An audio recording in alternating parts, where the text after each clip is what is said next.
বোন আমার, 12 বছর 15 বছর বয়সে তুমি কেন বিবাহের পূর্বে আরেকজনকে তোমার শরীর ধরতে দাও?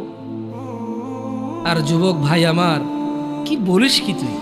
এই পৃথিবী আর পৃথিবীতে যা আছে এর চেয়ে মূল্যবান হচ্ছে এই মেয়েটা। তো এরকম মূল্যবান একটা জিনিস ওর ধরে ছুঁয়ে তুই ওকে ওর মূল্য কমিয়ে দিবি? এত বড় জুলুম ওর প্রতি তোর! তুই আল্লাহকে ভয় করিস না তাই বলে এতটা কি বলিস তুই? তুই কি কারো গাড়ির গ্লাস ভাঙছিস জীবনে? না। কেন ওর লস হবে? তুই কি কোনোদিন কোনো মানুষকে ঘুষি দিছিস? না। কারণ তাহলে ও বেচারা কষ্ট পাবে। তুই কি জীবনে কারো পেটে ছুরি ঢুকাই দিছিস? না। ও মরে যাবে, তাহলে ওর ফ্যামিলি ক্ষতিগ্রস্ত, লসে পড়ে যাবে। তুই কি কারো টাকা মারছিস কোনোদিন? না। তাহলে ওর ফ্যামিলি টাকার কারণে কষ্ট পাবে। তাহলে তুই কেন তুই এত ছোট ছোট বিষয়গুলো খেয়াল রাখিস যে আরেকজনের লস হবে?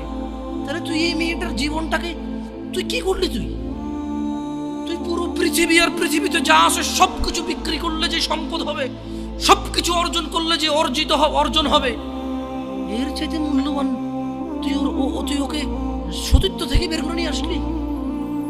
তুই তোর সামান্য ডিজায়ার ফুলফিল করার জন্য, যেটা আল্লাহ তোর জন্য বৈধ করেছে, কবুল বললে তোর বাপের দোষ, আল্লাহর তো দোষ না। তোর বাপের দোষ, সমাজের তো দোষ না।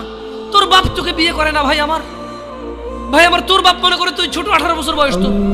তোর বাপ মনে করে তোর বাপ 16 বছর বয়সে হস্তমৈথুন করছে, তোর 22 বছর, তুই এখনো ছোট, দুধু খাস। তোর বাপের অজ্ঞতা, ইসলামের দোষ দিবি কেন তুই?